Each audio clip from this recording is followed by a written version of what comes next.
بسم الله الرحمن الرحيم. الحمد لله رب العالمين، والصلاة والسلام على سيد المرسلين وعلى آله وصحبه أجمعين. اللهم اجعلنا نبينا محمدا صلى الله عليه وسلم بما هو أهله، واجزل الأنبياء كلهم خيرا، وسلام على المرسلين والحمد لله رب العالمين.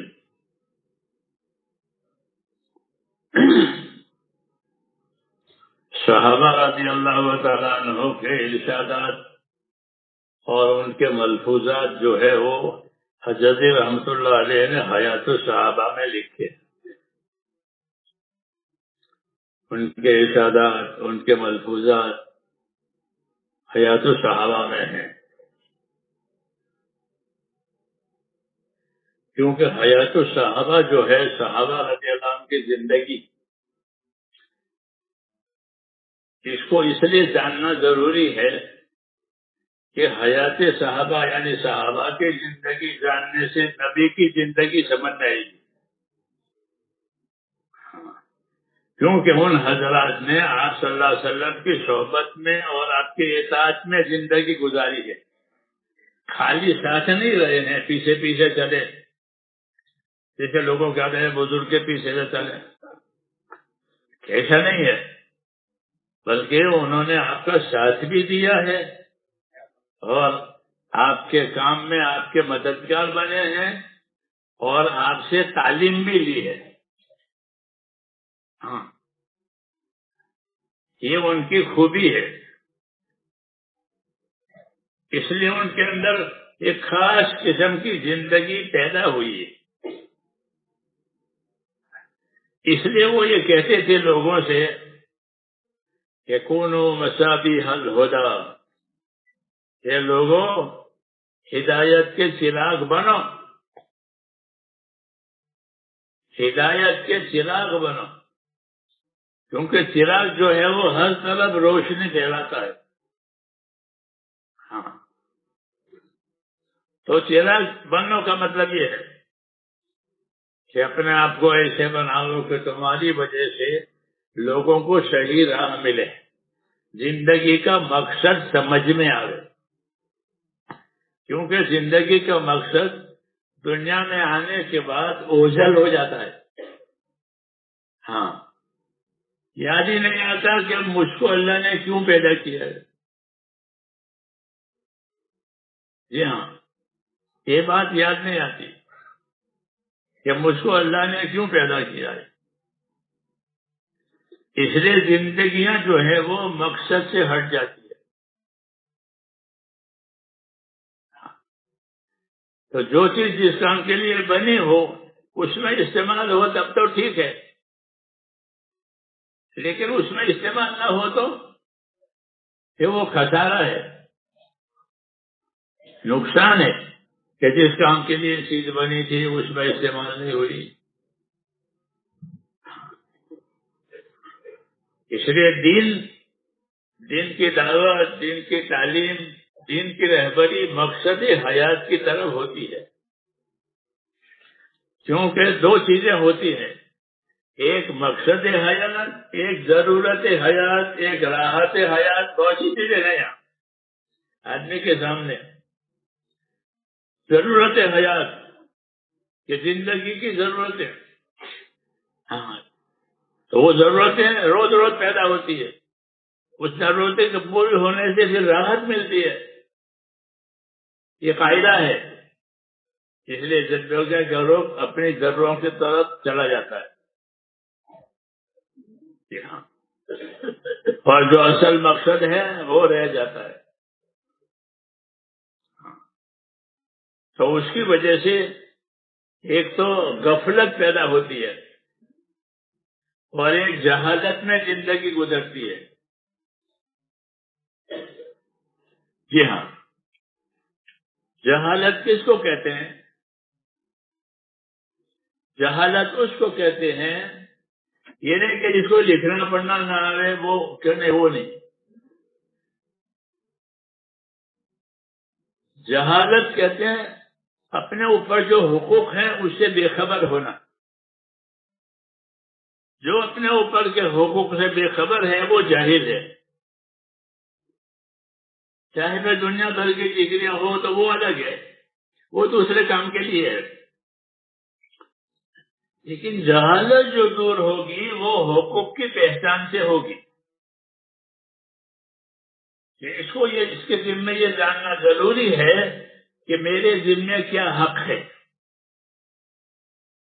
اللہ کا سب سے پہلے، کیونکہ اللہ اول ہے، اللہ سے پہلے کوئی نہیں ہے. اللہ مانتا الاول فلیس قبلک شیء، کہ اللہ آپ اول ہیں، آپ سے پہلے کوئی نہیں ہے. کان اللہ ولم یکن شیء، پہلے کون تھا؟ کہ اللہ تھا اور کوئی نہیں تھا.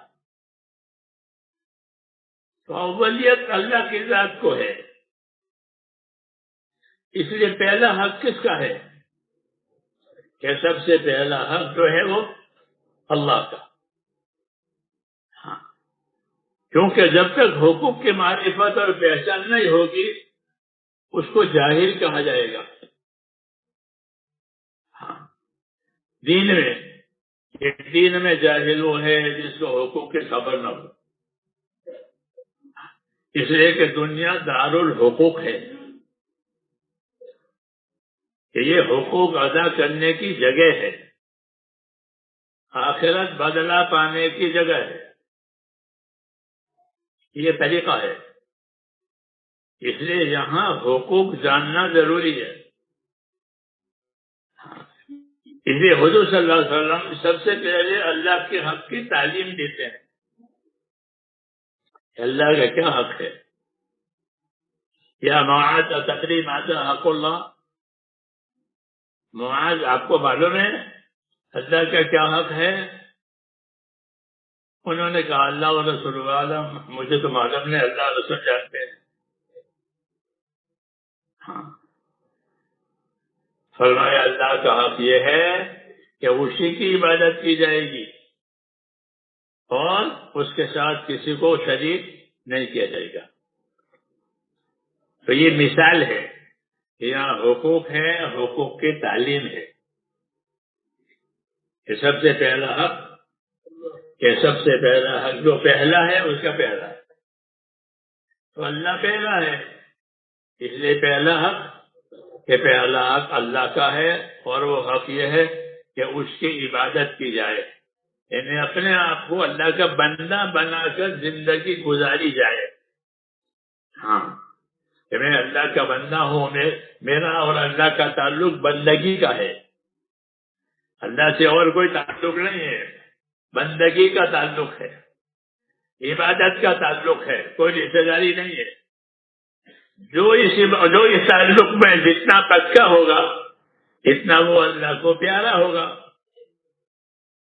جی ہاں، اس لیے اللہ نے دعوت دی ہے کہ اللہ کی عبادت، چونکہ اللہ کا حق ہے، اور یہ حق کب تک ہے؟ کہ موت تک. وَاعْبُدْ رَبَّكَ حَتَّىٰ يَأْتِيَكَ الْيَقِينُ، کہ اپنے رب کی عبادت میں رہو یہاں تک کہ تم کو موت آ جائے. یہ تعلیم دی ہے کہ یہ حق اللہ تعالیٰ کا کب تک ہے؟ کہ جب تک حیات ہے وہاں تک یہ حق ہے کہ وَاعْبُدْ رَبَّكَ حَتَّىٰ يَأْتِيَكَ الْيَقِينُ، کہ آپ اپنے رب کی عبادت اور اس کے حق کے ادا کرنے میں رہو یہاں تک کہ تمہاری موت آ جائے. تو یہ حق کی ادائیگی کا وقت دیا ہے. اللہ نے حیات اور موت دو چیزیں پیدا کر کے یوں کہا کہ میں نے حیات اور موت پیدا کی ہے اور میں دیکھنا چاہتا ہوں کہ تم میں سے اچھی زندگی کون بناتا ہے. کہ اس حیات میں زندگی اچھی بھی ہو سکتی ہے، اس حیات میں زندگی بری بھی ہو سکتی ہے. کیونکہ آدمی میں دو طاقتیں رکھی ہے، ایک تقوی پرہیزگار بننے کی طاقت بھی رکھی ہے اور ایک فسق و فجور کی طاقت بھی رکھی ہے. فَأَلْهَمَهَا فُجُورَهَا وَتَقْوَاهَا، کہ اس کے اندر دو طاقتیں ہیں، ایک تقوی طہارت پرہیزگاری، یہ طاقت بھی آ سکتی ہے، اور ایک فسق و فجور کی. اللہ کے حکموں کو توڑنے کی، اللہ کے حکموں کو چھوڑنے کی، یہ طاقت بھی اس کے اندر ہے. ہاں، یہ دونوں طاقتیں اس کے اندر ہے. اور تقاضا یہ ہے کہ جو حکم توڑنے چھوڑنے والی طاقت ہے اس کو دباؤ، اور حکم ادا کرنے کی طاقت ہے اس کو استعمال کرو. گناہ کرنے کی طاقت ہے تو اس کے دبانے کا حکم ہے، اس کے ختم کرنے کا حکم نہیں ہے. ابو ہریرہ نے کہا کہ یا رسول اللہ میں غریب آدمی ہوں، میرے اندر شادی کرنے کی طاقت ہے نہیں، اس لیے میں اپنے آپ کو خصی توڑوں تاکہ زنا میں مبتلا نہ ہو جاؤں. یہ پوچھا مسئلہ.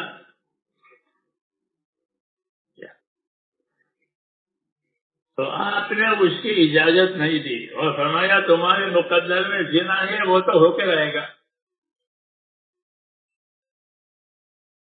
ہاں، اس کو بھی دیکھنا ہے کہ اللہ نے ہمارے لیے کیا لکھا ہے وہ تو ہم جانتے نہیں ہیں، اور جو چیز لکھی ہے وہ جاری ہوگی. تو کہا اگر زنا لکھا ہے تو تم تو زنا کر کے رہو گے. اس لیے زنا سے بچنے کا یہ طریقہ نہیں ہے کہ جو چیز اللہ نے پیدا کی ہے اسے ختم کرو. ہاں، تو آپ نے ان کو خصی ہونے کی اجازت نہیں دی. یہ نہیں ہے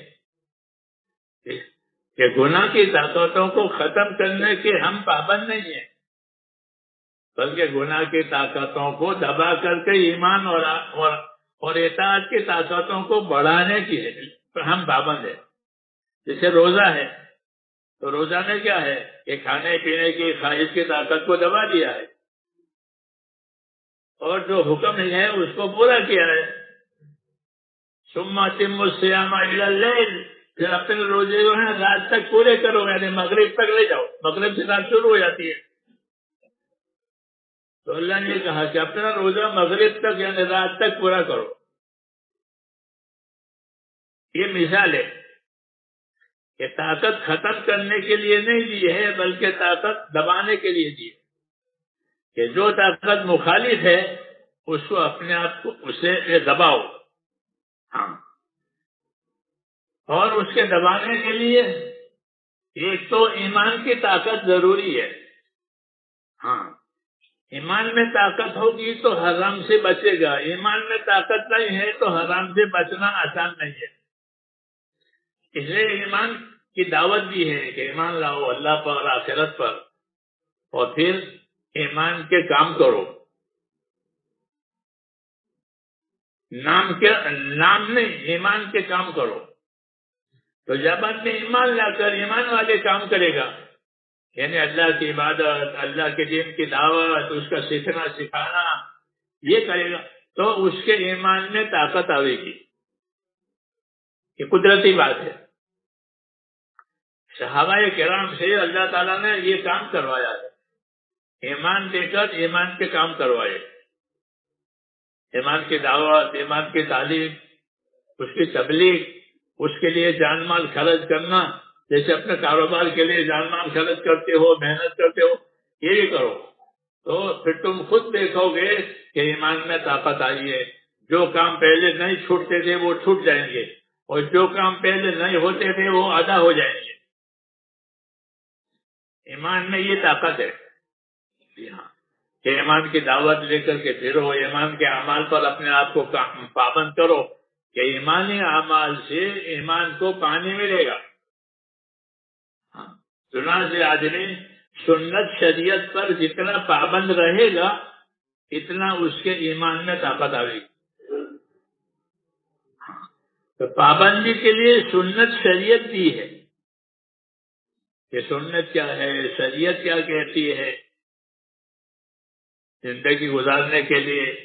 تو جو اتنا پابند ہوگا اتنی طاقت آئے گی. پھر پابندی کی دو صورتیں ہیں، ایک اپنی ذات سے پابند کرے، ایک سیکھے، سکھاوے، سیکھے اور اپنے آپ کو پابند کرے. یہ ایک کام.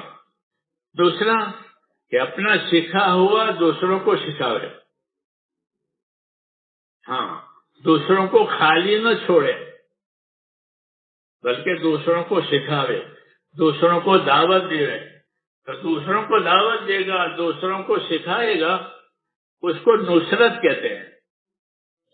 اپنے آپ سے پابند ہونا اس کو استقامت کہتے ہیں. اپنے آپ سے پابند ہونا اس کا نام استقامت. دوسروں میں جا کے دوسروں کو سکھانا، دوسروں کو اس کو پابند بنانے کی تعلیم تلقین کرنا، اس کو نصرت کہتے ہیں. ہم محمد کے ذمے دونوں کام ہیں. کیوں کہ آپ کے پاس کوئی نبی نہیں ہے، آپ کے پاس کوئی دوسرا دین نہیں ہے. یہی ہمارا دین ہے، یہی ہمارا نبی ہے، یہی ہماری کتاب ہے. اس لیے یہ دونوں باتیں ہمارے ذمے آئی ہے کہ دین سیکھ کر اپنے آپ کو پابند کرو. سیکھنا ضروری ہے. اگر سیکھے گا نہیں تو یہ جہالت میں زندگی گزرے گی، اور جہالت کا انجام اور نتیجہ جہنم ہے. کہ جہالت کہاں لے جائے گی؟ کہ جہالت جہنم میں لے جائے گی. ہاں، وہ جاہل اس کو کہتے ہیں جو حقوق سے بے خبر ہو، کہ مجھ پر کیا حق ہے اس کی خبر نہیں ہے کہ مجھ پر کیا حق ہے. اس لیے اس کی تعلیم دی ہے کہ تم پر کیا حق ہے. تو میں نے کہا کہ حضور صلی اللہ علیہ وسلم نے معاذ سے پوچھا کہ معاذ تم کو معلوم ہے اللہ کا کیا حق ہے؟ کہ مجھے نہیں معلوم ہے. کہ اللہ کا حق یہ ہے کہ اسی کی عبادت کی جائے گی، اس کے ساتھ کسی کو شریک نہیں کیا جائے گا. یہ پہلا حق ہے کہ اللہ نے جناتوں کو، انسانوں کو اس زمین پر اپنی عبادت کے لیے پیدا کیا ہے، اور ان دونوں سے حساب کتاب بھی ہے. ان دونوں کے لیے جنت جہنم بھی ہے، باقی مخلوق کے لیے نہیں ہے. باقی مخلوق کے لیے جنت جہنم نہیں ہے. ان کے لیے ہاں، ان سے حساب کتاب ہے. ان کو اسی لیے پیدا کیا تھا، اپنی عبادت کے لیے. وما خلقت الجن والانس الا لیعبدون. میں جناتوں کو، انسانوں کو میں نے اس لیے پیدا کیا ہے تاکہ وہ میری عبادت کرے، مجھے پہچانے. ہاں، پھر اسے پہچاننے کے لیے اللہ تعالیٰ نے نبیوں کو بھی بھیجا اور علم اور کتابیں اتاری. ہاں، ان نبیوں نے ان دونوں کو دعوت دی ہے، جناتوں کو اور انسانوں کو. جی ہاں، حضور صلی اللہ علیہ وسلم جنوں کے بھی نبی ہیں اور انسانوں کے بھی نبی ہیں. آپ نے جنوں کا بھی استعمال کیا ہے، انسانوں کا بھی استعمال کیا ہے. ہاں، جنوں کا استعمال کر کے جنوں کو سمجھایا ہے کئی مرتبہ. ان کے مجمع میں جا کر ان کو جمع کیا، ان کو قرآن شریف پڑھ کر سنایا. یا معاشر الجن والانس، سورہ الرحمن. اور پڑھتے تھے حضور صلی اللہ علیہ وسلم فدعی علی ربکما تکذبان. اے جنات اور انسانوں کی جماعت، تم اللہ کی کون کون سی نعمت کو جھٹلا سکتے ہو؟ تو وہ کہتے تھے کہ لا بشیء من نعمتک ربنا نکذب فلک الحمد. جن یہ جواب دیتے تھے کہ اللہ، ہم آپ کی کسی نعمت کو نہیں جھٹلا سکتے، شکر آپ کا ہے. پھر یہ قصہ انکل صحابہ کو سنایا کہ دیکھو دین کتنے سمجھدار ہیں، آیت کا جواب دے رہے ہیں. یہ مثال ہے کہ آپ جنوں کو بھی آپ نے تبلیغ کی ہے اور انسانوں کو بھی تبلیغ. پھر انسانوں نے بھی آپ سے دشمنی کی ہے اور جنوں نے بھی آپ سے دشمنی کی ہے.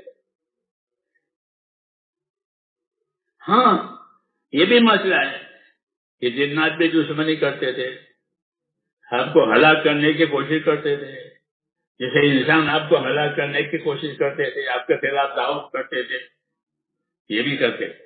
جی ہاں، دونوں میں دونوں فریق ہیں. دونوں فریق ہے، انسانوں میں مخالف فریق بھی ہے، موافق فریق بھی ہے، جناتوں بھی ہے، کیونکہ نبیوں کے ساتھ یہی معاملہ رہا ہے کہ نبیوں کے ناصر مددگار ان کے معاون بھی رہے ہیں اور ان کے خلاف کرنے والے بھی رہے ہیں۔ وَكَذَلِكَ جَعَلْنَا لِكُلِّ نَبِيٍّ عَدُوًّا مِّنَ الْمُجْرِمِينَ،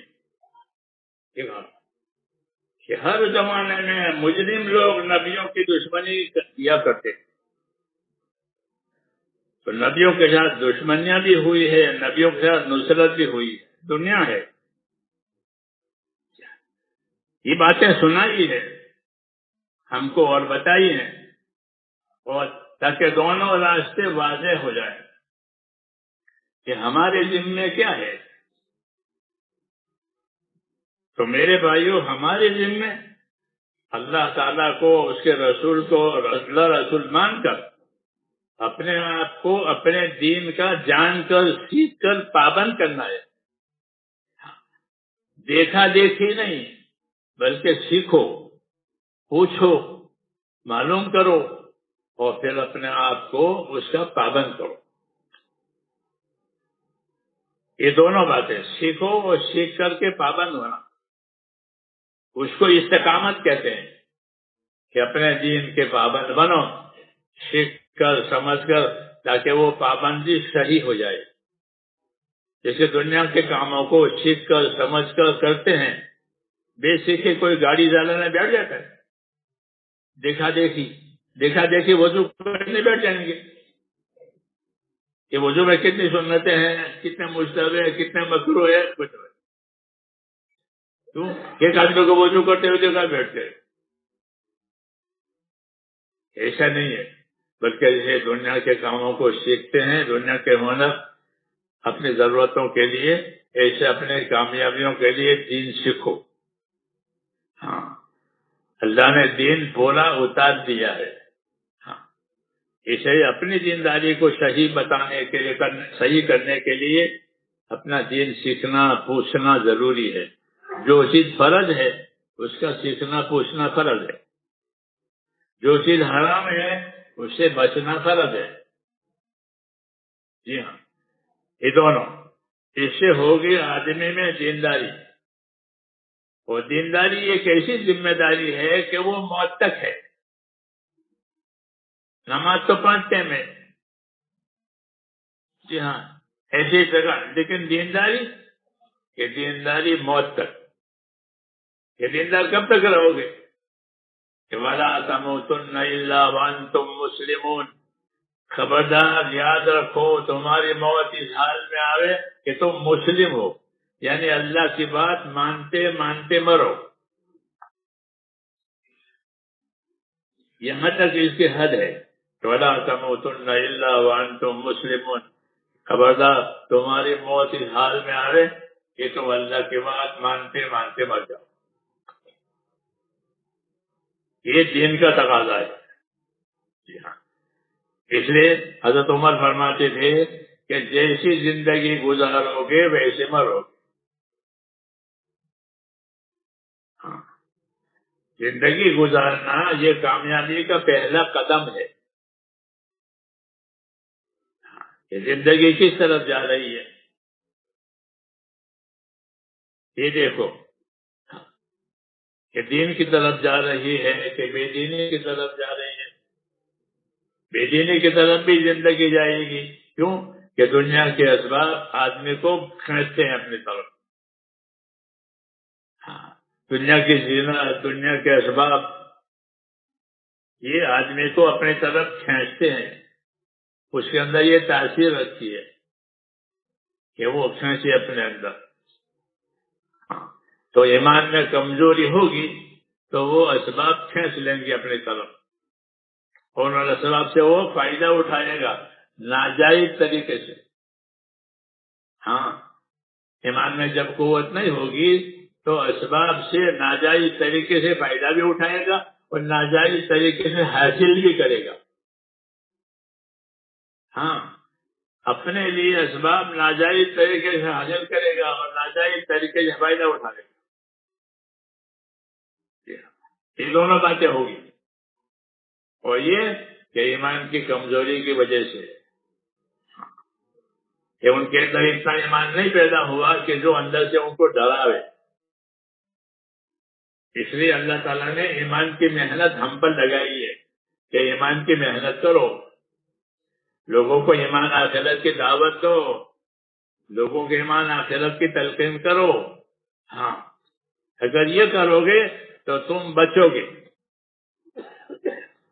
امت کے ذمے ہے دعوت و تبلیغ، اپنے ذات سے پابند ہونا اور دوسروں میں دعوت و تبلیغ کرنا. یہ امت کا کام ہے، کیونکہ امت کے اب کوئی نبی نہیں ہے، تو یہ ہمارا کام ہے.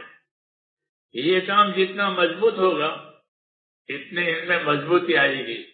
اس کام کرنے کو نصرت کہتے ہیں کہ اپنے دین کے مددگار بنو. نبی نہیں آئے گا، ہجرت بھی نہیں ہوگی، ہجرت بھی ختم ہو گئی، نبوت بھی ختم ہو گئی. ایک کام باقی رہ گیا ہے، وہ نصرت کا کام ہے کہ اپنے دین کو پانی دو. ہاں، کہ سیکھو سکھاؤ، سیکھنے کی دعوت دو.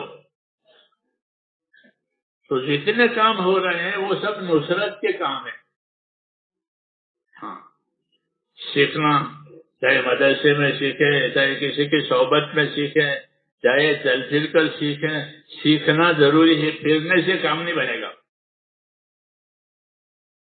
پھرنے سے کام نہیں بنے گا، بلکہ پھرنا اسی لیے رکھا تھا.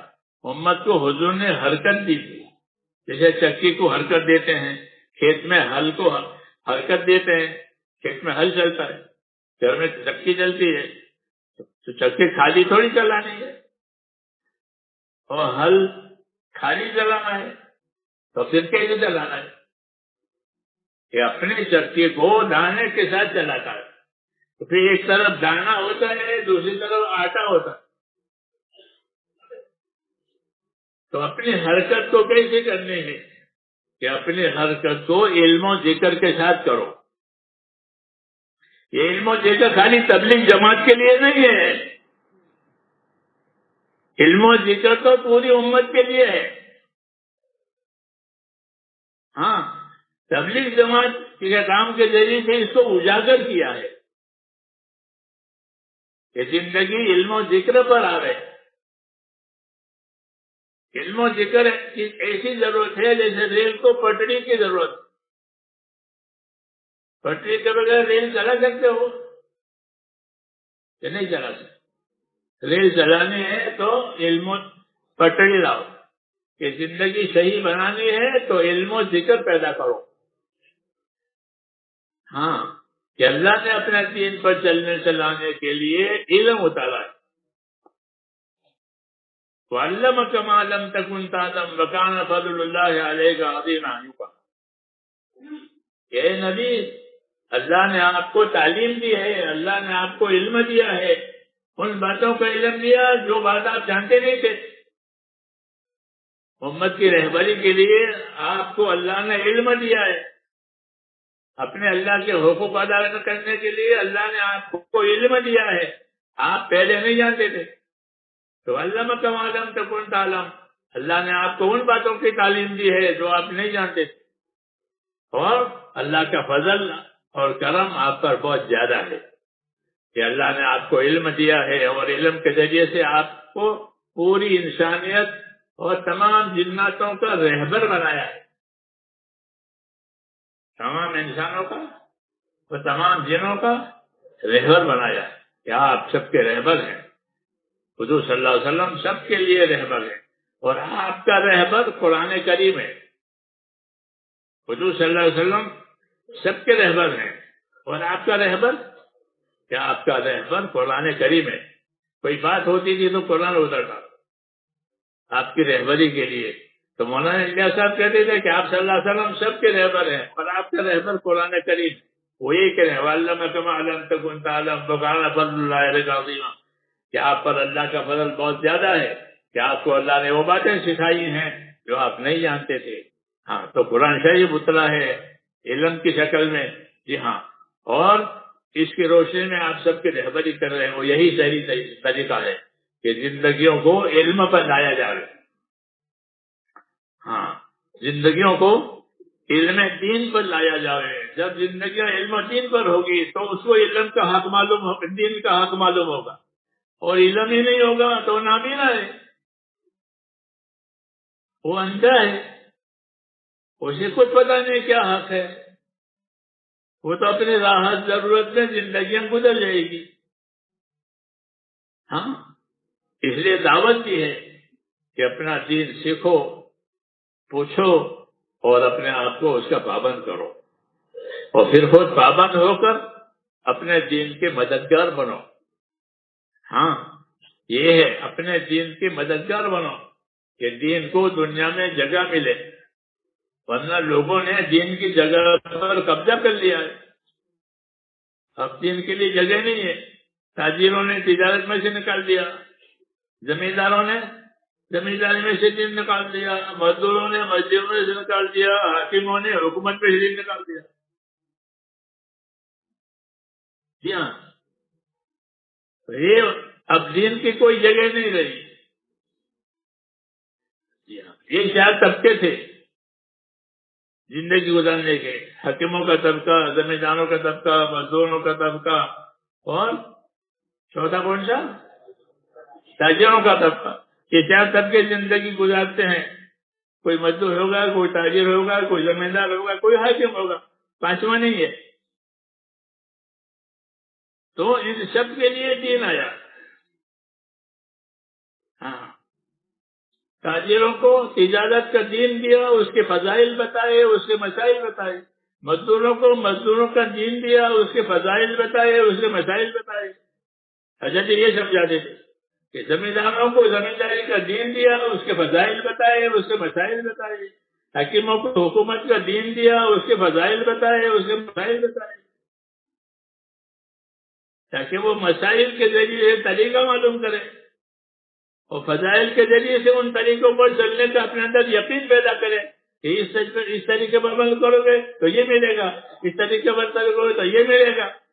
کہ فضائل سے یقین پیدا ہوتا ہے اور مسائل سے صحیح عمل بنتا ہے. فضائل سے یقین بنتا ہے کہ مجھے اس عمل پر یہ ملے گا، اور مسائل سے عمل کرنے کا صحیح طریقہ معلوم ہوگا کہ اس کا صحیح طریقہ یہ ہے. صحیح طریقہ مسائل میں ہوتا ہے اور صحیح عمل کی فضیلت فضائل میں ہوتی ہے. اس لیے یہ دونوں علم ہم کو دیے ہیں کہ فضائل بھی معلوم کرو تاکہ تمہارے اندر رغبت پیدا ہو. گناہ کی کیا وعید ہے وہ وعید معلوم کرو تاکہ خوف پیدا ہو. ہاں، کہ خوف پیدا ہوگا تو بچے گا، خوف نہیں ہے تو پھر نہیں بچے گا، پھنسے گا. جی ہاں، کہ اپنے اندر خوف پیدا کرو.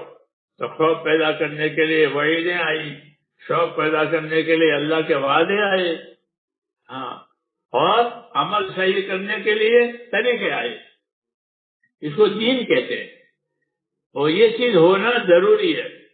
ہاں، اس لیے کہ آدمی کو مرتے ہی جب وہ فرشتہ پوچھے گا تو یہ بولے کہ اپنا دین بتاؤ، یہ کہے گا ماں دینوں کا، اپنا دین بتاؤ، تمہارا دین کیا ہے. وہ دین کو پوچھے گا. تو دین میں اعمال بھی ہے، عقائد بھی ہیں، فضائل بھی ہیں. تو اگر سیکھ کر گیا ہے تو وہ اپنا دین بتائے گا کہ میرا دین یہ ہے. ہاں، پہلا سوال ہے ماں دینوں کا، تیرا دین کیا ہے وہ بتاؤ. ہاں، اس لیے دین کی اہمیت اور دین کی ضرورت میرے بھائیوں سب سے زیادہ ہے. یہ مذاکرے بھی اسی وجہ سے ہوتے ہیں کہ ہر آدمی اپنے دین کی فکر کرے. وَلْتَنْظُرْ نَفْسٌ مَا قَدَّمَتْ لِغَدٍ. ہر آدمی سوچا کرے کہ آنے والی کل کے لیے میں نے کیا تیاری کی ہے. وہ آنے والی کل یہی ہے، موت کا دن یا قیامت کا دن. اس کو آنے والی دن کل کہتے ہیں. کل یعنی دور نہیں ہے، کل. جی ہاں، تو یہ کل جو ہوگی وہ موت کے بعد کی ہوگی. ایک کل ہوگی قیامت میں، پھر اس کے بعد کوئی کل نہیں ہے. ختم، زمانہ ختم ہو جائے گا زندگی کا. اس لیے پوچھیں، اس لیے کہ اپنے دین کی فکر کرو اور سیکھ لو، جو جس لائن میں ہے اس لائن کا دین اس کے پاس آ جاوے۔ ایک عبادت کا دین ہے، وہ تو سب کے ذمے ہے کہ اپنی عبادتیں ٹھیک کریں، کیونکہ عبادت اللہ کا حق ہے۔ جو جس لائن میں ہے اس لائن کا دین پوچھے اور سیکھے، تو پھر اس کی لائن بھی دین بن جائے گی۔ تاجر تجارت کے ذریعے سے نبیوں کے ساتھ جائے گا۔ جی ہاں، تاجر میں تجارت کا دین آیا تو وہ نبیوں کے ساتھ ہوگا، اللہ کے عرش کے سائے کے نیچے ہوگا۔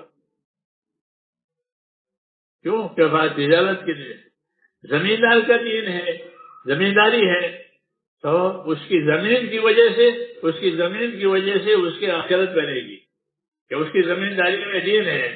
عبداللہ بن عباس فرماتے تھے کہ کھڑی کھیتی تسبیح پڑتی ہے اور اس کا ثواب کھیتی والے کو ملتا ہے۔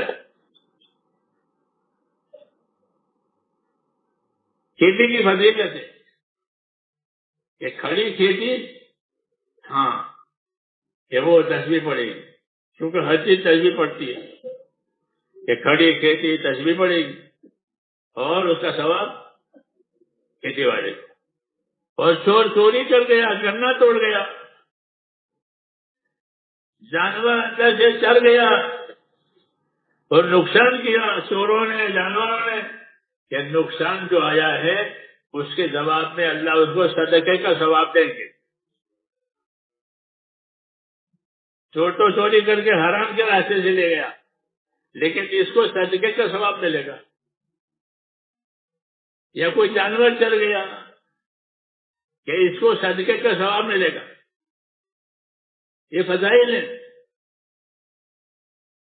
یہ فضائل ہیں کھیتیوں کے۔ تو ہر لائن میں حضرت فرماتے تھے فضائل بھی ہے، مسائل بھی ہے۔ دین ہمارا کامل ہے کہ ہر لائن کے فضائل، ہر لائن کے مسائل یہ ہے۔ اس لیے دین سیکھنے سے یہ باتیں معلوم ہوگی۔ اس لیے ہماری پہلی ذمہ داری یہی ہے کہ ہم اپنے آپ کو دیندار بنانے کے لیے دین سیکھیں، دین پوچھیں اور پوچھتے رہیں، سیکھتے رہیں۔ ہاں، اس لیے کہ ایک دن کی بات نہیں ہے، وہ تو ساری زندگی ہے۔ جو جو ضرورت پیش آوے اس ضرورت کا دین پوچھو۔ ہر ایک کو مفتی بننا، عالم بننا اللہ نے فرض نہیں کیا ہے کہ سب عالم بنو، سب مفتی بنو، تو یہ مشکل ہے، آسان نہیں ہے۔ ہاں، اپنے ضرورت کا دین پوچھو تاکہ کسی ضرورت میں بے دینی نہ آئے کہ فلانی ضرورت بے دینی سے پوری کی، کہ یہ نہ ہو۔ جی ہاں، جیسے حکومتوں کے قانون ہیں تو جس لائن میں جاؤ اس لائن کا قانون جانو تاکہ اس قانون کی مخالفت نہ ہو۔ ریل میں بیٹھو تو ریل کا قانون سے بیٹھو، قاعدہ ہے نا۔ ہاں، کہ جس لائن میں جاؤ اس لائن کے قانون سے رہو۔ سارے قانون جاننا ضروری ہے۔ تو دین میں بھی کیا آپ جس لائن پر ہو اس لائن کا دین تمہارے پاس ہو تاکہ اس لائن کی بے دینی سے تمہاری حفاظت ہو جائے، نہیں تو گنہگار ہوگا کہ بے دینی سے زندگی میں کام کیا۔ جی ہاں، اس لیے ایمان تقوی کا حکم دیا ہے۔ اللہ پر ایمان دلاؤ اور تقوی کے ساتھ رہو کہ ایمان اطاعت پر لے جائے گا اور تقوی جو ہے وہ بے دینی سے بچائے گا۔ دو وائر ہوتے ہیں نا بجلی کے، ایسے یہ دو وائر ہیں کہ ایمان تقوی۔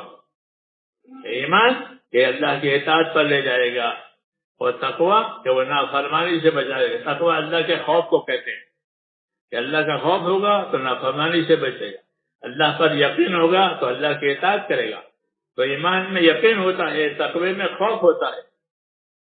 دین کی محنت کرنے سے یہ دونوں چیزیں اندر پیدا ہوتی ہیں، اندر یقین بھی پیدا ہوتا ہے اور اندر خوف بھی پیدا ہوتا ہے، اور اسی سے گاڑی چلتی ہے۔ اس لیے دین سیکھنا یہ ہماری ذمہ داری ہے۔ اللہ ہمیں اس کی توفیق عطا فرمائے۔ اللهم صل وسلم وبارك على سيدنا محمد النبي الأمي وعلى آله وصحبه أجمعين اللهم اجعلنا نبينا محمدا صلى الله عليه وسلم بما هو أهله، واجزي الأنبياء كلهم خيرا، وسلام على المرسلين، والحمد لله رب العالمين. ربنا إننا آمنا فاغفر لنا ذنوبنا وقنا عذاب النار. اللهم ألهمنا مناشد أمورنا وأعذنا من شرور نفوسنا. اللهم آت نفوسنا تقواها وزكها أنت خير من زكاها، أنت وليها ومولاها. اللهم أرنا الحق حقا وارزقنا اتباعه، وأرنا الباطل باطلا وارزقنا اجتنابه. وصلى الله تعالى عليه برحمتك يا رب. سبحانك اللهم وبحمدك أشهد أن لا إله إلا أنت.